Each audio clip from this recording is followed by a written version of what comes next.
My name is Amanda Buchanan, and I am a program manager with the University of Arizona Center for Innovation, UACI for short. And thanks so much for joining us today. We're going to be talking about the fiscal year 2025 SBIR, STTR, DOE second release, phase one. Sorry, that's a mouthful. I had to get through all that. But we really appreciate you coming today and hope that we can provide some valuable information if you're interested in applying. And hopefully we can give you the resources you need to make sure that you are meeting the deadlines and prepared to make that decision by the time the letter of intent is due, which is January 7th. So thanks again. And I'll tell you just a little bit more about why we're here as a private incubator that we serve as a power connector. But I want to tell you a little bit more about UACI just so you have the information. We are a nonprofit incubator that serves scalable science and technology ventures. We are located in Tucson, Arizona, where we are part of a large research park, as well as provide office space, wet labs, dry labs, and other resources to companies that are in the region, as well as large virtual programming and business development support for startups. Next slide, Sonia. Additionally, we're home to the Solar Zone, which is a large testing and demonstration site for solar. And we do that in partnership with our local utility, Tucson Electric Power. We are partnering with ADL Ventures and Yet2, which are two other power connectors that are going to be providing resources and have a long-term history of providing support in SBIR and STTR. And so we are just getting started, but we'll provide more contact information for those two organizations and any activities they might have or resources available to you. Next slide, Sonia. And I think that's it. I'm ready to turn it over to, so at UACI, Sonia Vohnout is a subject matter expert, specifically in funding strategies, but has really been an expert in SBIR phase one and phase two in many different organizations and agencies besides just DOE.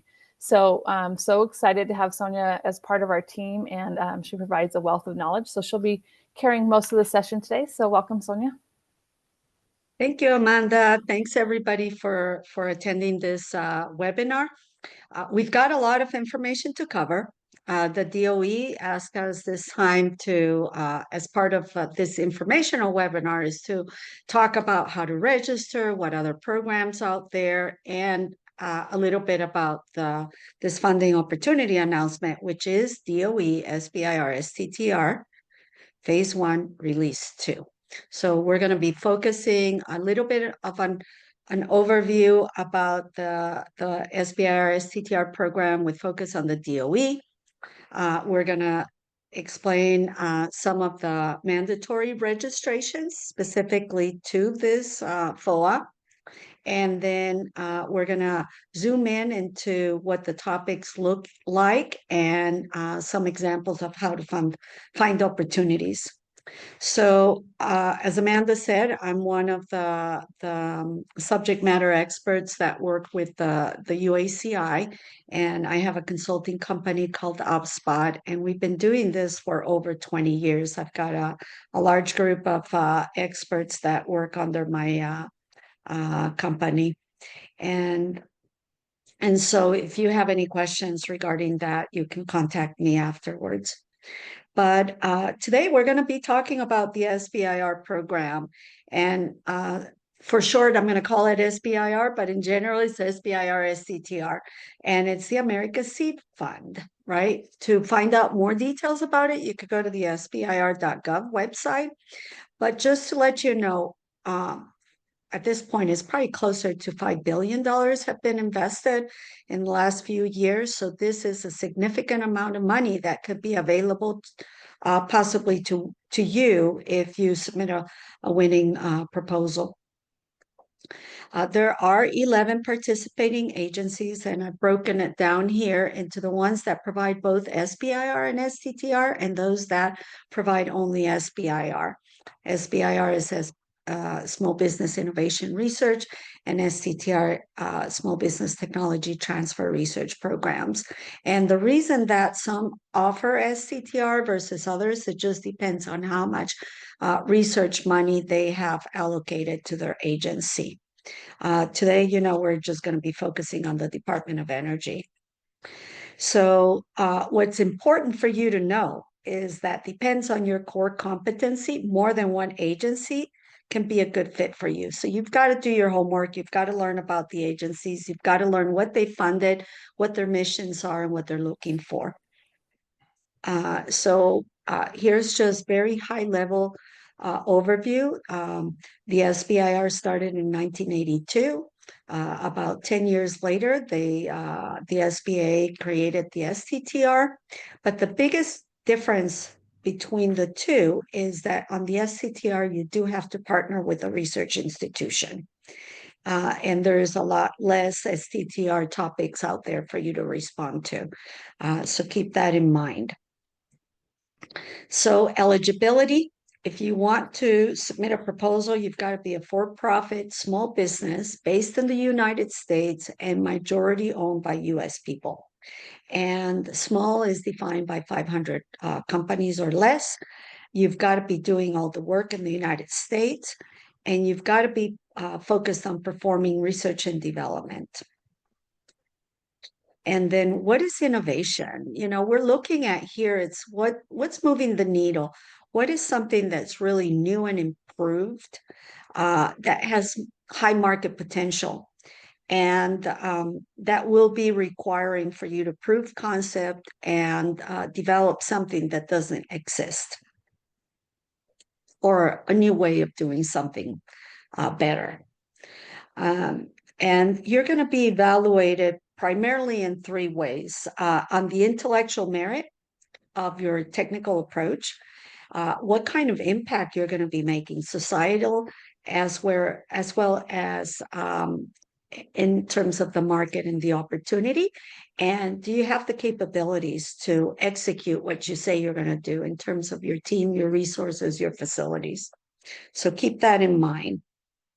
Why do you want to consider that submitting a proposal? Because about 4,000 companies win already, and why not you?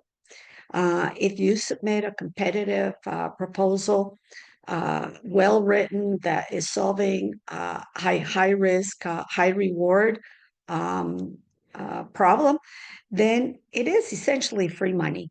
I put it in quotes because you do have to work for it. You've got to write a good proposal, right?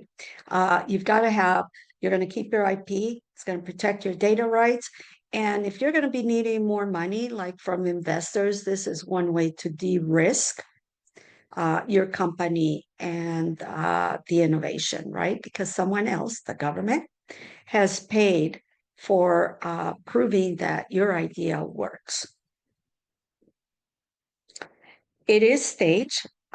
This typically is the process. There's 3 phases. 2 of them, the government's willing to give you money under the SBIR umbrella. But phase 3 is where you actually transition and commercialize, and you've got to find money from other sources besides the SBIR STTR program. It can be federal funds, but it just can't be out of the same bucket of money. And depends on the agency and whether it's a phase 1 or phase 2, the amount of money and the amount of time that you are going to be getting or dedicating to the R&D is going to vary. So for a phase 1, actually, it could probably be starting at 75,000 with about 3 months if you were to do a discovery with like the Air Force with an open topic, and then it's 3 months, $75,000. But typically, it's 6 months with no cost extensions. You could probably go up to 24 months. Depends on the agency. I've seen about 10%, maybe 25% success rate. Phase 2s are, well, phase 1's your discovery, your proving concept, does your idea work?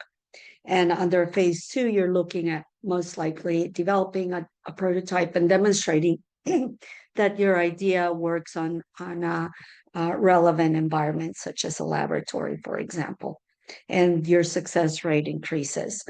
And depends on the agency. Some of them offer fast track, direct phase 2, or maybe additional phase 2s. And I have a slide on that, which is very full, but you can read, we'll make the slides available. You can read the details. And again, it depends on the agency.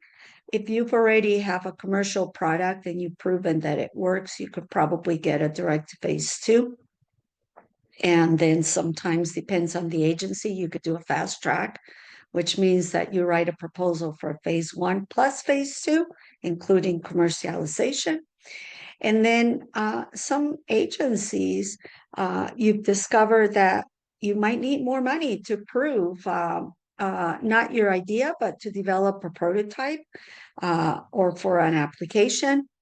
And they might be willing to give you more money. So that would be a sequential phase 2. Another thing for you to know that's very important, there's grants and there's contracts. Under grant, typically it's more open-ended. You get to define what the problem and the solution is. Keep in mind, the government is not going to be, or the agency funding the grant is not going to be your customer. So there's more flexibility under the grant options. Under contracts, this is an agreement between you and an agency to deliver something that most likely that agency is going to be purchasing from you.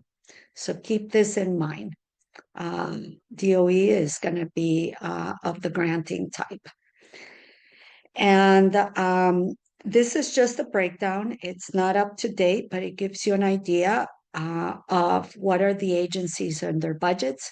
The Department of the Defense is the one with the largest budget. The HHS and NIH, which is the Human Health Services and National Institutes of Health, are the second largest, and DOE fits in the third largest, right? So this is a significant amount of money with a lot of opportunity. It's very important for you to understand the agency that's funding your research. So because when you're writing your proposal, we're not going to discuss that today, but when you write your proposal, you have to write a compelling story that's addressing a need. And if you know, in the case of the Department of Energy, what are the offices, their missions, when you're writing your proposal, you're going to be writing with that in mind. And the reviewers are going to look for your knowledge about the agency that you're going to be writing to. They created the topic, and they're going to be judging you on your ability to understand what they're looking for. So take the time to investigate and read about each of the agencies and their mission statements and their offices. Where does it begin? You need to visit the SBIR.gov and do your homework, because the most important thing is to know, is the topic from the agency a good fit for you, right? And so do your homework. SBIR.gov offers a lot of history on previous awards and other agencies. And so go and do your Google searches, go into the specific agency's websites and find out who funds, what they fund, and who's been getting these funding awards, right? Because they could be either a competitor or a potential partner. And here are some of the websites. And then, of course, you're going to be needing to register on SAM, and I'll show a couple of slides on that. Once you go into the SBIR.gov, there's the solicitation schedule by agency, and this is subject to change, but it gives you an idea that not everybody puts out solicitations at the same time. So, right, you might have an innovation that fits into different agencies or missions. So if you know when approximately solicitations are going to be coming out, you're going to be better prepared. And register to get information from the different agencies so that you get the updates on when something new has come out. All right. We're going to leave questions for the end. I think it'd be better for the recording purpose. So the required registrations, first and foremost, you need to have a registered company, corporation. So make sure you have an employer identification number, your tax ID. When you register on sam.gov, you're going to get a unique entity identifier, or UEI. This is going to be very important, so keep that in mind. And then after that, you're going to be able to register on SBIR.gov, excuse me, to get an SBC, or a Small Business Concern Control ID, and you're going to be using that in some of your applications. And then depends on the agency, like on the DOD, you might need to register in the DSEP for the defense platform, or ProSAMS for NASA, research.gov for NSF, and there might be others. But today we're going to focus on DOE. Excuse me. So sam.gov, you get your tax ID number, then you go here. Register early, because sometimes it takes months to get approval and registration completed. And this is the place that gives you your UEI that you're going to need to submit your DOE proposal. And you're going to be, this platform lets you also search for opportunities, search for awards, search for contracts, what's going on. It's not the best place to find things, but it usually has almost everything. Again, you will need to have an active registration in order to win a proposal, and in most cases, to be even able to submit anything for the government. So you get your UEI, and then you're going to be using that UEI when you submit your application on the different registration sites for other agencies. And again, it can take a long time. You can run into issues. So if you haven't done it and you plan to apply for this solicitation or FOA, I encourage you to apply after this webinar. And if you have questions, please don't hesitate to reach out, right? We're here to help you. The SBIR.gov created a brand new website. It's it's a few months old, I'd say. And there might be a few links that might be broken or not completely working, but most of the kinks, I think, are out. It is extremely comprehensive, has tons of information. And if you navigate, they even have tutorials. And these tutorials are great. You could do it on your own time. They have videos, they have PDFs, they have even quiz. So go and do it. I've done it myself. I had to do it to get certified as an expert. And so I highly encourage it. And then, if you go into portfolio, you could look at what has been awarded, and you could search and do all kinds of stuff. You're going to need for DOE to register with grants.gov as well. So once you do SAM, you could do SBIR.gov and then grants.gov. And you'll register your company and the individuals that are going to be submitting your proposal. And this platform, again, is very comprehensive. It offers all kinds of information, including the application for grants and tracking applications. For the DOE, this is how you're going to be submitting your proposal for the SBIR. And then the DOE also has the portfolio analysis management system. This is where you submit your letter of intent. So unfortunately, yes, it's an extra step, but if you don't submit your letter of intent, which we'll discuss on a following webinar, you cannot submit your phase 1 proposal. So we'll probably see you on the next webinar for that, so that we can give you some hints on how to do your letter of intent. But grants.gov and PAMS are required for your SBIR. The EERE exchange is for other funding or announcement opportunity announcements, not for this one, but because this is a DOE webinar, funded webinar, I need to tell you about it. So get familiarized, because there are other FOAs that you as a small business can also apply for. And this is where Actually, you wouldn't do it through grants.gov. You would go and submit everything through EERE. So if you have the time, start getting familiarized with that website as well. It will require that you have a UEI, so you will still have to be registered with SAM.gov. Okie dokie. So we're getting into now this current SBIR funding opportunity. So as you know, the topics, or you should know if you're interested, the topics came out a few days ago on the 12th, and there are webinars starting to be available, if not all available now, and they are done based on the DOE office and topics. So I highly encourage you to listen to the webinars or attend them, because the topic authors discuss their topics, and it's your opportunity to learn the motivation behind each of these topics. The funding opportunity announcement has not come out yet. It comes out on December 16th. And when it does, read it, top to bottom, every word, please, because you are responsible for understanding the requirements of the funding opportunity announcement.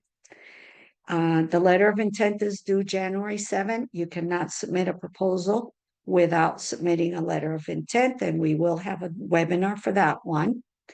If you submit a letter of intent to a topic and your idea is not responsive, they're going to let you know by January 27th. If it is responsive, you most likely won't hear. So be prepared to write a full proposal. Unfortunately, that's the way it is. And the full proposals are going to be due on approximately February 26th. And around the end of May, you will learn if you win or you lose or don't get an award. The typical process, we discussed that it's going to be phased. You could have multiple phase twos. And this is kind of the way the DOE does it. Depends on whether it's going to be a continuation or a commercialization effort. But for the DOE, these are kind of what it looks like, and typically the duration. So you can see that this is not from the start of getting a phase one through the time that you're going to commercialize, you're looking at 5 to 10 years, right? Unless you combine where your money comes from.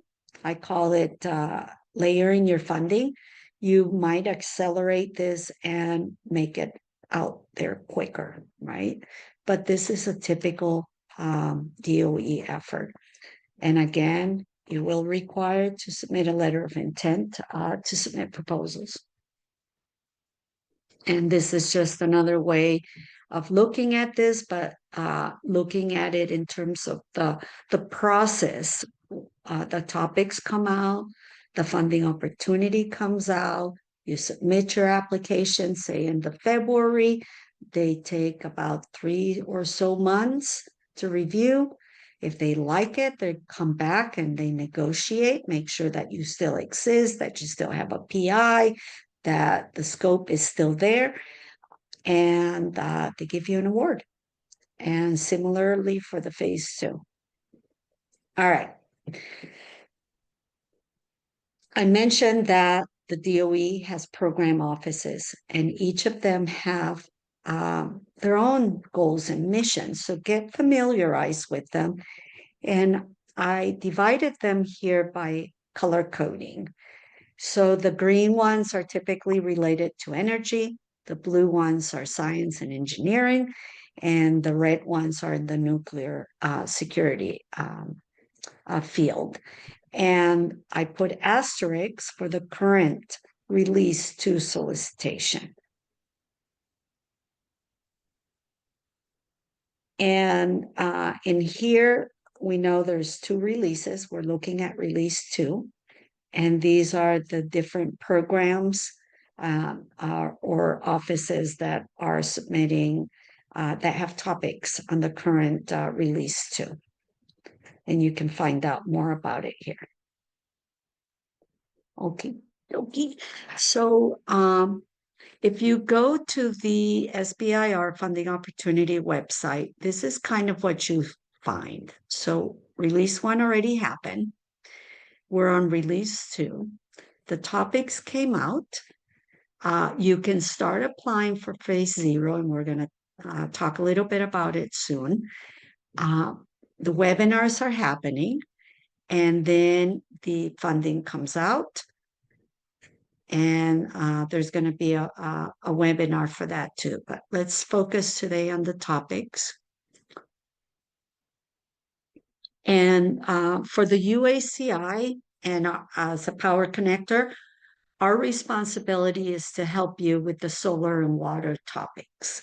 And that's where I'm going to focus today, showing you what they look like and what topics there are available for that.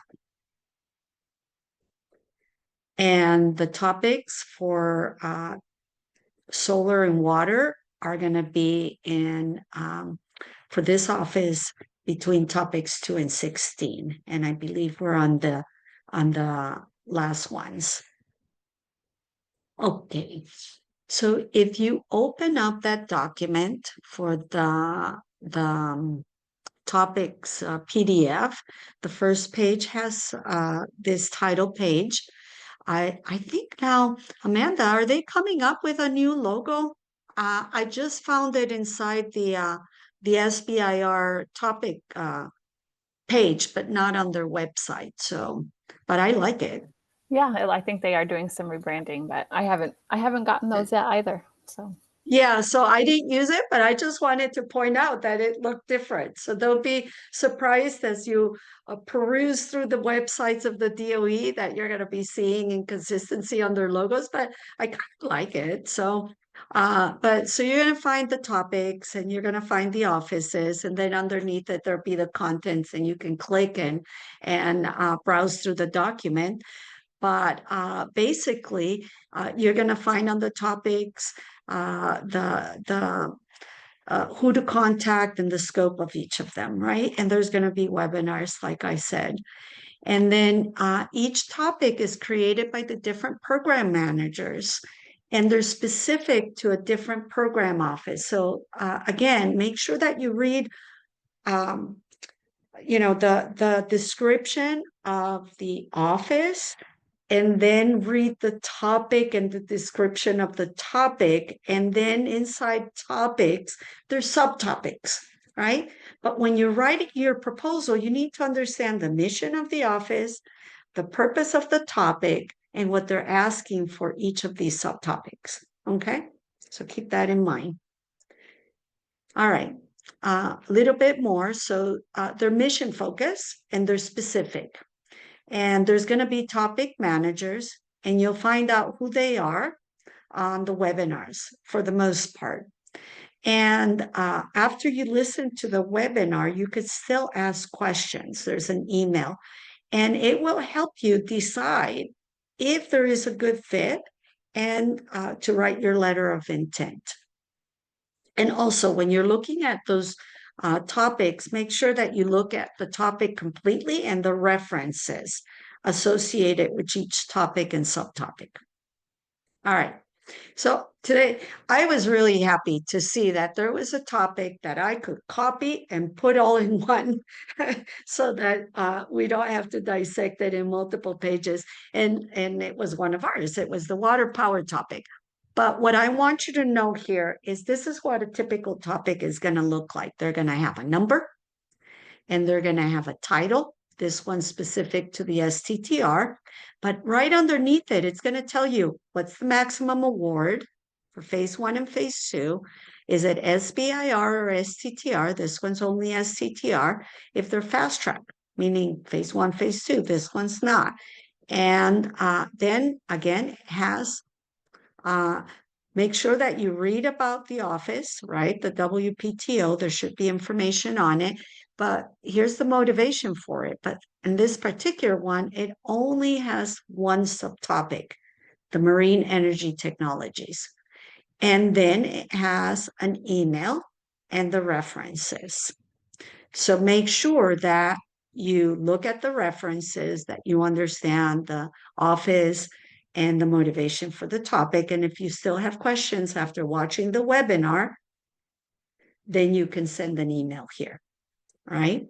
So it has title, topic, subtopics, the header, a summary, and an email, and the references. And sometimes you're going to find that there's multiple subtopics, and there's at the end an other. So when you don't find a perfect fit on all those subtopics, you could go and maybe you fit under other. And that's where there's an opportunity to go and reach out to that contact email, right, to ask your questions. All right. In some cases, there's technology transfer opportunities, and if there is one, it would say so on the topic. And that's where there is something that the DOE or the National Laboratory wants to license, and it's a good opportunity to look at if you have the expertise and knowledge and there's a good fit. A TTO might be a good way for you to request for funding and get transition might happen quicker, maybe. And so we're looking at the EERE topics, and the motivation for these there's basically these 5 goals: decarbonize the electric sector, decarbonize transportation and energy intensive industries, reduce the carbon footprint, and decarbonize the sectors of agriculture, specifically as they focus between energy and water. All right, so keep that in mind. Again, this is important information when you're writing your proposal. And in some of the topics, they're going to tell you specific performance that they want to see, especially when it relates to energy and your solutions. So we're focusing on solar and water. That's where our responsibility lies.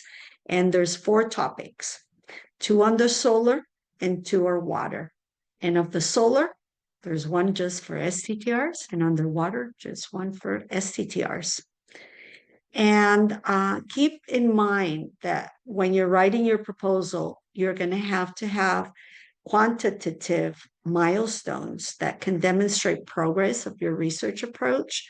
You're going to have to include price projections. You've got to be very clear what's your innovation and how it differentiates with respect to existing technologies, a cost analysis, and justification for performance claims. And it only if you're doing a fast track, and in this case there aren't. In the past we've had water topics or other topics that have been fast track, but not for this release for us. All right, so the first topic for solar technologies has, again, the goal, the high level goal to decarbonize by 2035. And it has these 5 areas of focus on photovoltaics, concentrating solar thermal power, or CSP, systems integration, manufacturing and competitiveness, and soft cost, in terms of affordability, reliability, and domestic benefit. So if you've got innovations that fit into 1 or more of these, then there might be a good fit. And in the particular case of this topic, if my memory serves me right, there's almost a 1-to-1 correlation between these broken areas and what they're looking for. So again, if you look at, I've just summarized, I extracted the main sections, the title, the header, and the subtopics. And I did not write in here, and I'm not going to present the details of each of this. It's your responsibility to go and read and find out if there is a good fit. And if you have questions, to send an email to this email address to find out. There is not an other. These are it. So you have to have a really good fit. Otherwise, when you write your letter of intent, if it doesn't fit on this topic for one of these subtopics, exactly what they're asking for, you're not going to be compliant, and you're going to get one of those emails saying there's not a good fit. And then the second topic on solar energy still has the same goal, but it's focused on STTR, and it has the same research goals, but it has only one subtopic. For STTR, they're only looking at topics that are going to be innovative power electronic technologies for solar systems. All right. So similarly, for the water power technologies, there's going to be two topics. And the first one is coming from the appropriations topics, and the Water Power Technologies Office, or WPTO, is looking at innovations within hydropower or marine energy. And these would be the areas of focus for hydropower, and these are the areas of focus for marine energy. And they're broken down this way.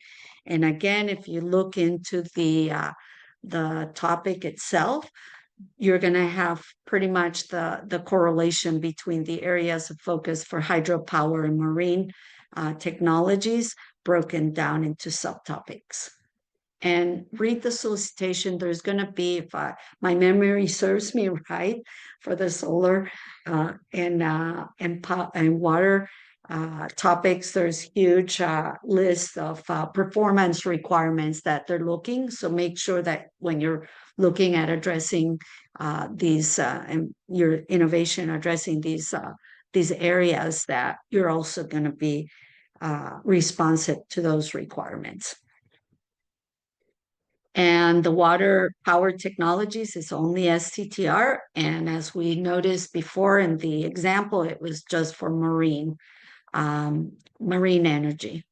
I have to, I'll check this out. Maybe there was two, but I think there was only the marine energy topic. If I'm wrong, I'll remove the one from here, Amanda, when I send you the thing. But again, check it out. All right.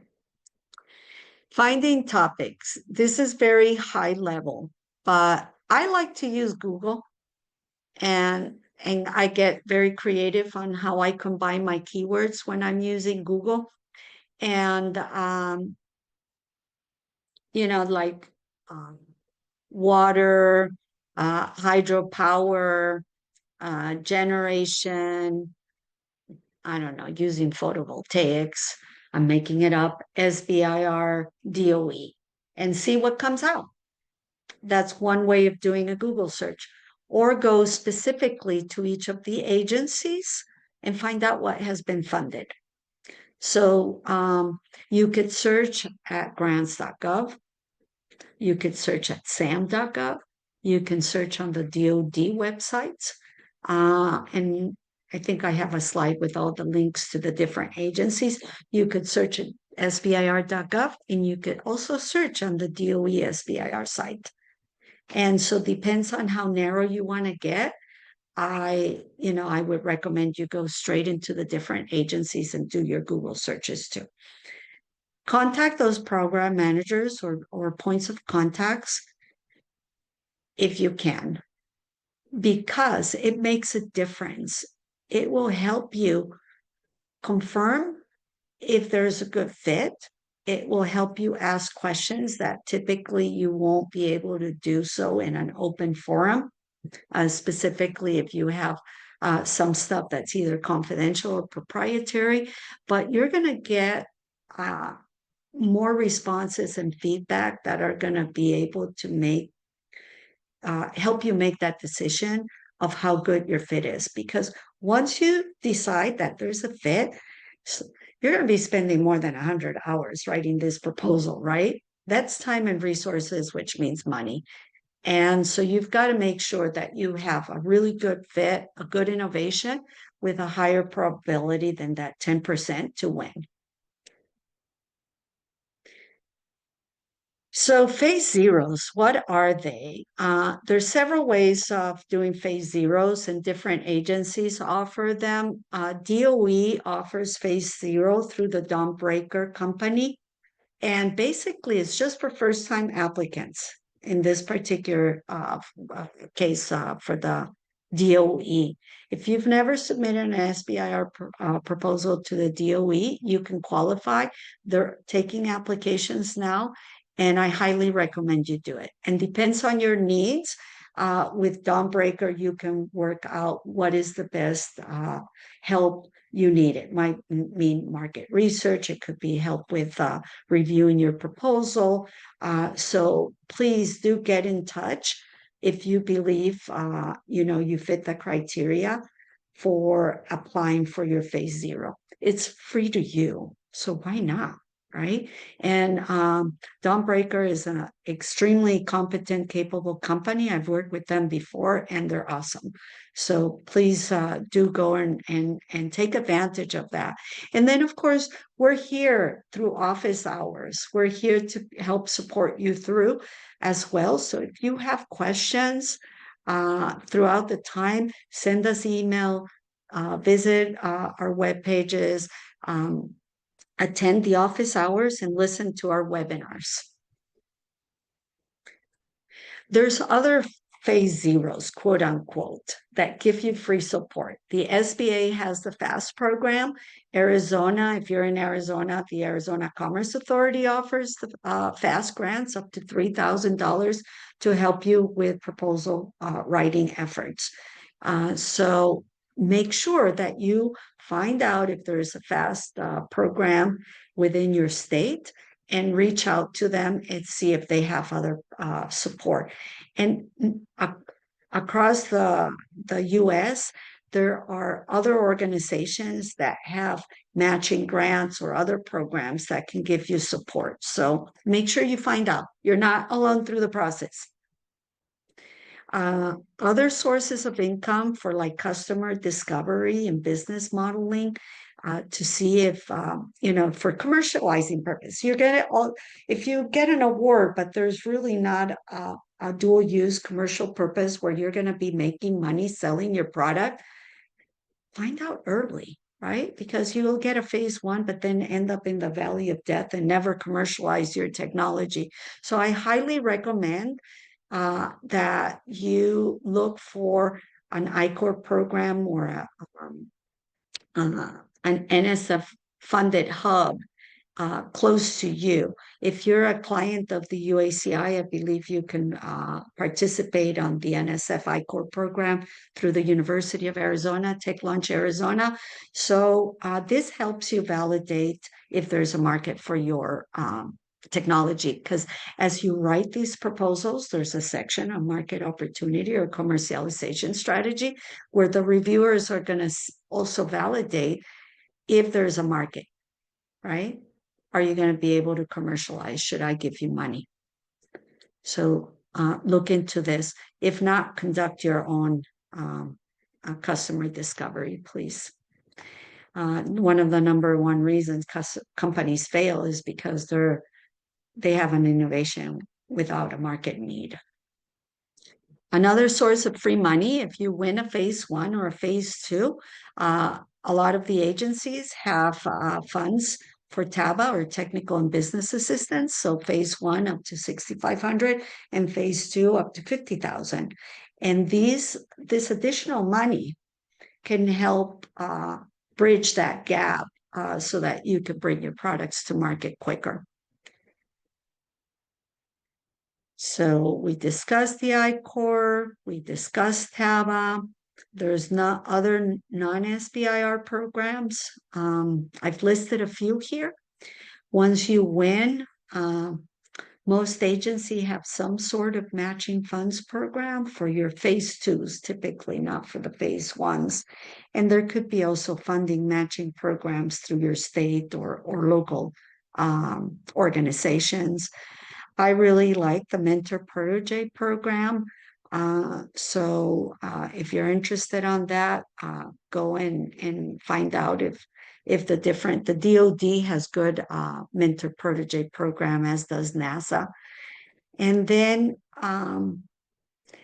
the SBIR is sole source for, not sole source, it's focused only for small business for eligibility, but there might be other funding opportunities that are not necessarily focused or just for small businesses, but that could be a good fit for you.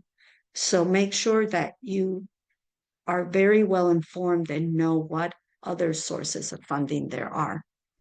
And then, of course, you could always ask for money and get loans. Make sure you build good partnerships with local organizations, other businesses, federal agencies, large companies or prime contractors. Work with incubators or accelerators like the UACI, because then you're going to have access to mentors and subject matter experts, and that's always going to help you, get those phase 3s and commercialize a lot quicker, and use the leverage of networking. And I mentioned at the very beginning, when that funding opportunity announcement comes out, read it top to bottom, every word, and make sure that you understand it. If you have questions, reach out, ask for help. And then start early, register early, plan to spend a lot of time writing your proposal. Make sure it aligns to your core competencies, and do your homework. Find out what has been funded, who has been funded, who's your potential competitors or partners, and build those partnerships. It's going to help you commercialize quicker. And whenever possible, reach out to those technical point of contacts. Send that email to and ask questions, because it's going to make the difference for you to decide if there's that good fit. And I think most of what we've discussed here is going to help bridge that valley of death where you get that phase 1 money, maybe even phase 2, but then you're stuck without money and no commercialization strategy. So I think with the previous slides, I've given you some idea that you have to network, you have to build relationships, you have to understand the agency and their mission, and make sure you don't just focus on submitting one proposal and just getting money from one source. Make sure that you layer the money, find money from all kinds of different sources, and combine it so that you develop your system, your innovation, your product, leveraging different sources of money and those partnerships, and ask for help. These are the list of agencies and their websites for you to do your homework. And yeah, in summary, I think we've given you enough information to understand a little bit about what the SBIR STTR program is, what the current topics we're supporting are with the DOE, and read the solicitation, start early. Just the plug for our upcoming webinars for the letter of intent and office hours. Amanda and Gabby provided some links there for you guys to look at and register. And here's our contact info, and we're here to help.